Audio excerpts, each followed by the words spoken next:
Death was not seen coming. That morning, John and Henry Winkler made jokes which made everyone laugh, but something changed around 3 p.m. He was pale and looked like he was tired. He kept sweating.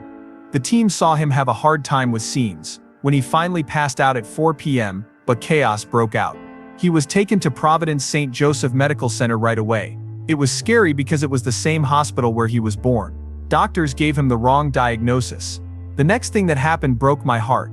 His birthday is September 17, 1948, and he was born at the Providence St. Joseph Medical Center in Burbank, California. In a strange turn of events, his life ended 54 years later in the same hospital. He was born into a family of showbiz stars. Country singing star and movie star Tex Ritter was his dad. Dorothy Faye, his mother, also played parts in westerns. Their home was nice in Toluca Lake, and John and his older brother Tom grew up in an area with a lot of business. Tom had cerebral palsy, and John was always aware of how hard things were for his brother. Tex hoped John would become a lawyer, but he let him be an actor instead. In a lovely turn of events, one of John's first big jobs was on The Waltons, the show his dad liked best. John got the call that his father had died while that show was being filmed in January 1974. It had only been one day since the new year. On screen he played a preacher, but he was really a son who had lost his father. He demanded that he finish his scenes that day. That loss changed how emotionally honest he was in all of his parts after that. But even before that, life had already hit him hard. In his teens, John was riding in a car when something flew through the window and hit him in the right eye. He will always be hurt by it. He lost the ability to see sharply in that eye. Only the edges of his vision were still there. He didn't talk about it much, but every day it was hard for him. But you wouldn't see it on screen. To make up for it, he changed his timing, movement, and facial emotions. When Don Knotts later said that he was the world's best physical comic, knowing what he was up against meant even more. Every mistake Three's Company makes, and every bit of humor, he did everything even though he couldn't see very well. His skill was even better because of that hidden hurt. John didn't always want to be an actress, which is strange. He won the most popular student award and was president of the student government at Hollywood High School. He wished to work as a politician. His major at USC was psychology, and his minor was design. Afterwards, a teacher named Nina Folks taught him how to act. Everything changed. He moved his major to theater and got his BFA in that. That wasn't all he did. He learned from the famous Stella Adler and joined the Harvey Lembeck comedy group. During the time his dad was entertaining American troops in Germany, he even went on stage plays tours of England, Scotland, Holland, and Germany. The similarities were strange. But there was a silly game show before all of that, before college, right before acting lessons. John began going on dates when he was only 18 years old, in 1966. He wasn't well known yet. The prize was a trip to Lake Havasu, Arizona, and he wasn't even in acting school. He won because he was charming and funny. It was his first time on TV, and it was clear that it changed him. After that, he quickly signed up at USC, and got into that acting class that changed his life. That game show may not have seemed important at the time, but it was the start of a trip on TV that would affect many people. It was all smart moves and steady growth for John in the beginning of his performing career. In 1970, he made his TV start on Dan August, where he played a student protester. There was Burt Reynolds and Norman Fell in that show. Fell would go on to play Mr. Roper on Three's Company. Even though everyone knew each other, John stood out. After not long, he got recurring parts like Reverend Fordwick on The Waltons and kept showing up on big shows. The Streets of San Francisco, Medical Center, MASH, and The Bob Newhart Show. He looked different in every part. He could be funny, serious, or emotional. He did a great job in every part he played. After that came The Mary Tyler Moore Show. It was a big one. He did it again as a minister, but this time it was on a humor show that made the time. Agents and directors had already heard about it by that time. John wasn't just lucky. He showed how far he could throw. In the beginning of his work, one of the saddest times was in 1974, when he was filming The Waltons. John was in the middle of a shoot when his dad died. Even though he was sad, he kept shooting. The director said he would stop the work. John said no though. He always heard from his dad that the show had to go on. John was in a lot of pain that day, but it made his performance even stronger. Everyone in the group helped him, especially Richard Thomas, who played John Boy. That event changed the way John worked from then on. He worked with strong emotions and strict efficiency. Since John's work on TV got better, he moved on to movies. He was on Nickelodeon with Ryan O'Neal and Burt Reynolds in 1976. While that movie was being made, he was already trying out for Three's Company. His first job was with Jenny Sullivan in 1977 in the movie Breakfast in Bed. He also played President Chet Roosevelt in the political comedy Americathon in 1979. Around the same time he started co-hosting the United Cerebral Palsy Telethon with his brother. They did it for 15 years, and it meant a lot to him. It showed that fame hadn't changed his values. He kept working in both movies and TV shows, and not many artists were able to do both so well. ABC chose to make Three's Company, and John had to fight to play Jack Tripper. There were over 50 artists who tried out, and Billy Crystal was one of them. The network almost gave it to someone else because they thought John's take on the role was too girly. They even thought about getting someone else to do it instead. But Fred Silverman at ABC believed in him. He saw what other people didn't. John had the best timing in physical comedy. People who saw him in test runs loved him, so he kept the part. That choice changed the history of TV. John learned how to do physical comedy by watching Chevy Chase and Dick Van Dyke. He learned how to walk, trip and fall. Make it funny. So that's what made Jack Tripper stand out. But Three's business almost never went on air. The first test didn't work out. ABC didn't like it. They kept Joyce DeWitt as Janet but switched out the actor who played Chrissy for Suzanne Lanier. The second one was better, but it still didn't work. On the day before shooting was to start, Fred Silverman was going over audition tapes again. He saw Suzanne Summers try out, and knew her from The Tonight Show. She hadn't even been thought about seriously before. She had just survived a scary close call on a plane, and was about to give up acting. But she went to the interview anyway. Her laid-back, carefree attitude was just what the show needed.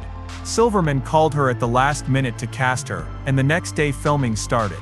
When Three's Company first came out in March 1977, it made people all over America look twice. The show was mostly about Jack Tripper, a straight man who pretended to be gay so he could live with two single women in the same flat. Even though it was a simple setup, that thought seemed crazy at the time. Networks were not sure if to laugh or get scared.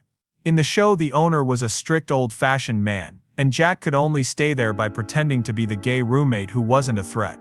It used stereotypes to make fun of people, and the humor feels awkward now. Some people didn't like how most of the jokes were based on fear. Worry that Jack might really be gay. Norman Fell played Mr. Roper, and he told jokes that were awkward and felt stiff even back then. After that, Don Knotts played Mr. Furley. A lot of people thought he was gay, but the show never said it out loud. Even though the show had problems, it lent more towards being silly than mean. In a strange way, the thing that scared the networks made the show stand out. The crowds wouldn't look away. It was brave. It was not the same. There were changes going on in American society at the same time about sex, gender, and relationships. Behind the scenes, though, things were not calm. Suzanne Summers, who played the hot blonde Chrissy Snow in the 5th season in 1980, wasn't happy with her pay. Each show paid her $30,000. The same amount of money as John Ritter, $150,000. Her other demand was a 10% share of the show's earnings. ABC only gave her an extra $5,000. That's when everything went wrong. The network's answer was strange. Summers would still show up in scenes, but not for long. She filmed short scenes by herself while claiming to call her roommates from Fresno, where her mother lived. She no longer shared a set with her co-stars. Ritter and Joyce DeWitt were given different colored papers to help them avoid running into her. Things got close. Ritter was hurt when she told everyone about the fight. He hadn't talked to Summers in more than 30 years. There was no longer any friendship. Summers and Ritter didn't get back together until right before he died in 2003. But Ritter's ability couldn't be ignored, even with all the chaos. He had already been up for Golden Globes in 1979 and 1980, and Emmys in 1978 and 1981. But he finally won both in 1984, during the last season of the show. Both the Primetime Emmy and the Golden Globe were given to him for being the best lead actor in a comedy or musical on TV. He was a well-known figure by that time. He got a star on the Hollywood Walk of Fame that same year. His father, country singer Tex Ritter, also had a star. They were the first father and son to have stars in two different types of music. ABC couldn't say goodbye to Jack Tripper, so they made a new show called Three's a Crowd in 1984. Jack now lived with his love Vicky, but her dad was always in the way because he didn't like it. But the show didn't do well. There were only 22 shows. What fans didn't like was how it erased the past. It didn't say anything about Chrissy, Janet Terry, or even the owners. Only Jack's friend Larry showed up for a short time. It got bad reviews. It seemed like Jack and his girlfriend's dad had the same argument in every show. Ritter said the network should give her a full season if they wanted more. ABC only gave half. He left. That same year, Entertainment Weekly said it was a perfect example of how to kill a hit show. While all of this was going on, Ritter did something strange. He did the voice for a cartoon movie called The Flight of Dragons in 1982. Even though it wasn't a big hit, it slowly gained fans through HBO and TV reruns. Ritter played a man named Peter Dickinson, who can turn into a dragon. He only needed one take to record the intense scene of change. His voice slowly changed from human to animal, not stopping for breaks. Comic book fans still talk about that act. One director even said it had the same emotional weight as Robin Williams' 2010 version of Aladdin. In 1987, Ritter came back to TV with Hooperman, a half-hour show that was a mix of comedy and real-life drama. People who didn't like it came up with the word dramedy to describe it. Ritter played Harry Hooperman, a police officer who gets an apartment building and a grumpy Jack Russell dog as a gift. The show was ahead of its time. It was made with a single camera, something that would become famous thanks to shows like The Office and Modern Family. Don Cheadle and Mark Hamill were guest stars. Another round of Emmy and Golden Globe nods went to Ritter for his role. He got a People's Choice Award too. Later, ABC would say that canceling Hooperman was a mistake. Fans loved it, but they couldn't get enough of it. Ritter got back to work right away after Three's Company, but he ran into a big problem. It was impossible to forget Jack Tripper. People thought he would always trip and act like a clown. He knew he had to do something different. In the 1989 movie Skin Deep, he played an unhappy writer who was killing himself. It was dark and funny. The change was brave. In 1990, John Ritter's work went in a strange new direction. He left the silly fun of Three's Company and went into the crazy world of Problem Child. Ritter played Ben Healy, a nice guy who takes in a kid named Junior and turns out to be a beast. The movie was based on a true story which most people don't know. An story in the Los Angeles Times talked about a boy who was so crazy that animals were scared of him. At first, the story was meant to be a dark satire for adults, but Universal changed it into a comedy for kids. People didn't like it. People still came to see it. The movie made $72.2 million around the world, even though it only cost $11 million to make. People remembered Ritter's soft-spoken speech in which she said she would love Junior no matter how bad he got. Problem Child 2 was given the go-ahead. The following year, when Ritter came back, the brand took off. It was remade in Turkey in 1995 as Zubçukta, and there was a third movie without him as well as a cartoon series. Ritter kept the ball rolling in 1992. In two very different sitcoms he played the lead role. The first movie was Noises Off, which was a crazy story about a theater group that was falling apart behind the scenes. Some of the stars who were in it were Michael Caine and Carol Burnett. Christopher Reeve. Ritter played an actor who was lost in the madness and made a lot of mistakes. It took $12 million to make the movie, but it only made $2 million. But it got a cult following. One critic said Ritter was at his funniest without going too far. In the same year he changed things up again in Stay Tuned. He played a couch potato who makes a deal with the devil and ends up in a crazy TV world. His charm in real life helped sell the silly comedy. He even played his old role from Three's Company for a short time. There was a scene at the end with Salt and Pepper that took place in one of their music videos. Many people didn't like the movie, but reviewers said that Ritter had great timing and a lot of energy. Then in 1996, Sling Blade came out. This wasn't like the others. Ritter played the quiet gay manager of a dollar shop named Vaughn Cunningham, in a small town in the South. It was a quiet part that was very different from what he had done before. William Bob Thornton wrote and directed the movie. He had worked with Ritter on Hearts of Fire. It wasn't easy, but their friendship helped Ritter get the part. Changing how he looked for the part made things tense on set. He even had a fight about how to style his hair. But when the cameras came out, he changed. She didn't speak or move in one scene.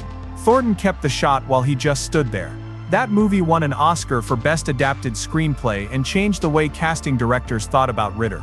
Even though he wasn't just a comedian anymore, he could still be seen on TV. Ritter started the political sitcom Hearts of Fire on CBS in 1992. He played John Hartman, a conservative aide who falls in love with Marky Post's character, a left reporter. Smart writing went into the show and Billy Bob Thornton had a small part in it. Things had to change after the first season though. Washington, D.C. was no longer the setting. To a small town in the South, Ritter's character went from being involved in politics to running a newspaper. The change did not work. Around 10 million people watched in Season 3, down from over 20 million in Season 2. When the show stopped in 1995, there was still one episode to air. Earth, Wind and Fire wrote the show's original theme song, which was perfect for a show about love and conflict. Then Ritter seemed out of the blue on Ally McBeal in 1998. It was in 2 shows that he played the sweet and emotional George Madison. It was a short part, but I will never forget it. Ritter mixed comedy and sadness in a way that got him nominated for an Emmy for Outstanding Guest Actor. Even though he didn't win, being nominated put him in the same group as Woody Harrelson and William Shatner. It made everyone remember how great he was. By 2000 he was doing something completely different. He was playing as a voice. He took on Clifford the Big Red Dog's voice. He met a whole new group of kids through the PBS show who had never seen him on a series. For more than 60 shows and a movie, his soft voice brought the character to life. She was nominated for 4 Daytime Emmys in a row for the part. Ann Morgan, an actor, married John Ritter on October 16, 1977. Along with 3 children, Jason born 1980, Carly 1982 and Tyler 1984, they built a life together for almost 20 years. They were more than just a family at home. They all worked together in a TV movie called The Dreamer of Oz in 1990. Was Jason's first playing part when he was young. From the outside they looked like a typical Hollywood family. Though things weren't so great when no one was around. They broke up in 1993 and got a divorce in 1996 to make it official. Still, they stayed close and raised their kids together without being angry at each other. Nancy also had her own job. She was in movies like Grand Theft Auto and worked with the Italian actor Terence Hill. In 1990, John met Amy Yesbeck at a script read for the comedy Problem Child. At the time, John was still married to Nancy. There was a quick link. His marriage was coming apart, but this new friendship began to grow. They worked together again, first in Problem Child 2 and then in an episode of The Cosby Show in 1991, where Amy played John's wife who was pregnant. In a strange way, the times of their stories on TV seemed to match up with real life. In 1996, right after John's divorce was finalized, he played her estranged husband on Amy's series Wings. In the end, their friendship at work turned romantic and they fell in love for real. John and Amy got married at the Murphy Theater in Wilmington, Ohio on September 18, 1999. That spot wasn't chosen at chance. The theater was built by Charles Webb Murphy, Amy's great-great-great-uncle. He used to own the Chicago Cubs. About a year after their child was born, on September 11, 1998, they got married. After transitioning, that child, who was born Stella, changed his name to Noah Lee Ritter when he was 18. John died on September 11, 2003, which was Noah's 5th birthday. That day would always be linked to a mix of happiness and sadness. John worked hard for the United Cerebral Palsy Foundation. Tom Ritter, John's bigger brother, had cerebral palsy, but John never thought of him as weak. He said that his parents took care of Tom too much one time. John thought it was important to encourage his brother to be tough. He showed him how to play wiffle ball and told him to get back up every time he fell. That faith paid off. John became a performer while Tom went to law school for more years. In the 1980s, Tom worked as a TV director and joined comedian Jerry Jewell on UCP's telethon. John later ran that same telethon, which raised more than $17 million for the cause in just one weekend. It was still funny. In the 1979 movie Americathon, John played a president who planned a huge telethon to save America. He was doing a lot of the same things in real life. John let his kids grow up with cameras, but he never pushed them. He led them, helped them, and told them they had to work hard. Jason, his oldest son, began playing with his dad when he was only 10 years old. He has played more than 100 parts by 2025, and even got nominated for an Emmy for Parenthood. Also turned into an actor. Carly went in a different direction with her music, influenced by their grandpa Tex Ritter. Not much attention was paid to Noah the baby though. Each kid did their own thing, but they all had a piece of their dad's spirit with them. The morning of September 11, 2003 on the set of 8 Simple Rules was like any other day. John was making movies for the 2nd season. Henry Winkler had come on as a guest star and remembers John making jokes and keeping everyone happy. They talked for the last time around noon. John smiled even though he looked a little off. He was tired and hot. He took Kaylee Cuoco aside that afternoon, sat her down and told her, "I love you."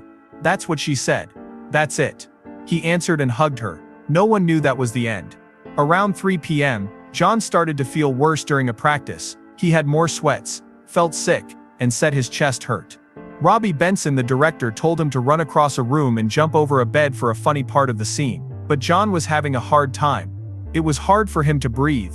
Benson slowed down the scene because he thought something wasn't right. He thanked John and the two of them hugged. Not a soul knew that John wasn't having a normal heart attack. His aortic tear was making him sick. A tear in the body's biggest artery wall. It's not common, dangerous, or easy to find. There was more trouble. By 4 p.m. John's pain could be seen. The crew members got scared. In the end, Kaylee Cuoco said she saw chaos and heard yelling. John fell down in front of everyone 6 days before his 55th birthday. Besides everything else, it was Noah's 5th birthday. The day should have been happy, turned into something they would all never forget. He was taken to the Providence St. Joseph Medical Center in Burbank right away. Funny enough, it was the same hospital where John had been born on September 17, 1948. It was only a few minutes away. When they got there around 5 p.m., he was still awake. He was in so much pain that he was throwing up, and he kept talking about how tight his chest felt. They did an EKG, but it didn't make things clear.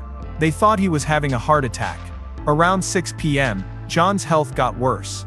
His heart rate slowed down. His lungs began to fill up with fluid. His heart was beating fast. They did what they were supposed to do during a heart attack. They put in a gas pump and gave him medicine to thin his blood. But those treatments didn't work for what was really going on. After the fact, a heart expert at Yale said that the things that were used to save his life may have made things worse.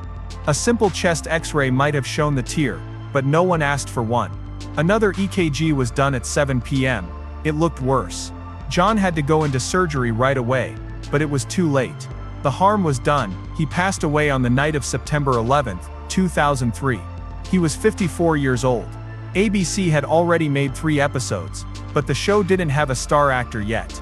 The cast and company were very sad. Behind the scenes, leaders at Disney and ABC had to make hard business and emotional decisions. While Ritter was being buried, important talks started right away. Michael Eisner, the CEO of Disney, came up with an idea very quickly. He said that Kate, played by Katie Sagal, should be described as pregnant. His plan was to have the baby during May sweeps, which would have made the show more popular, but people were very angry. Lloyd Braun, head of ABC Entertainment, and Susan Lyne, president of the company, were shocked. It was called, "It is unbelievably greedy." Eisner fought back and said they were acting like spoiled brats. It was loud, emotional, and personal during the discussion. The idea of getting pregnant was dropped in the end. The show came back in November 2003, after a 2-month break. Goodbye, a 1-hour special, was the return show. It was a salute to Paul Hennessy, played by Ritter. There were no longer any live viewers on the show. To fit the serious tone, it was shot in silence. To keep the show going, they cast James Garner and Suzanne Plachette as Kate's parents, who are both experienced actors. David Spade also came on as Kate's nephew. Because of these changes, the show went on for 2 more years. It was never the same without Ritter though. The way ABC dealt with his death became a major example of how networks handle sudden events where grief and business meet. His wife Amy Yazbek and his 4 children filed a huge case against the government on September 3, 2004, 1 year after he had died. They told 2 doctors, cardiologist Joseph Lee and radiologist Matthew Ludish, that they owed them $67 million. The number came from how much Ritter thought he would make from 8 Simple Rules and other acting jobs he planned to do. Moses Lebovitz, their lawyer, didn't hold back in court. He said it was clear that this was a case of fraud. According to Lebovitz, Dr. Lee made a number of important mistakes the night Ritter arrived at Providence St. Joseph Medical Center. He said Lee didn't get a full medical history, didn't order a lung X-ray, and used the wrong treatment, a balloon pump, which made things worse. Ritter's family says that he was first wrongly thought to have had a heart attack. The doctors then thought it was tamponade in the pericardium, but the real problem was a big ascending aortic aneurysm that had already severely torn before the case went to court. 9 other medical groups had already paid the family more than $14 million in settlements. One of them was a $9.4 million payment from the hospital where Ritter died. But Amy Yazbek didn't just fight in court for a month after her husband died. In October 2003, She started the John Ritter Foundation for Aortic Health. She didn't want any other family to have to go through what hers had. The goal was easy but important: to stop deaths from aortic dissection by educating, researching, and raising awareness. The base has grown over the years. It has helped pay for the John Ritter Research Program in Houston since 2010, when Dr. Deanna Milowich took over. It had more than 1,500 people signed up by 2023. The information they gave us was very important. Scientists have learned more about the condition's signs and symptoms, as well as better ways to treat it. The foundation made something called the Ritter Rules as well. These easy life-saving tips will help people spot the signs of an aortic dissection and move quickly to help the person. After more than 20 years, Amy Yazbek hasn't slowed down in 2025. She wrote on the foundation's website, "Her fight goes on, not just to remember Ritter but to save lives."